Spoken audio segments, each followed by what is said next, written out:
اللہ وحدہ لا شریک فرمایا فمن کان منکم مریضا او علی سفر فعدۃ من ایام اخر اللہ فرمایا ان دنوں یاد کیا ان دنوں میں تسی بیمار ہوئے ہو یا کچھ سفر کیتا سی ان ایام اخر یرید اللہ بکم العسر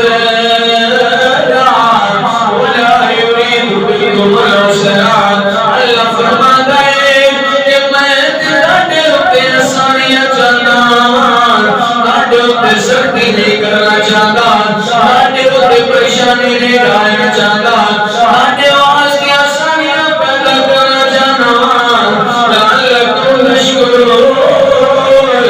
تاکہ تسی سمجھ سکتے ہو تسی جان سکتے ہو کہ اس کم دے وچ اللہ بھی راضی ہے اللہ دا حبیب بھی راضی ہے اور اس کو کہ اللہ فرماتا ہے فمن کان منکم مریضا او علی سفر فعدۃ من ایام اخر اگر تسی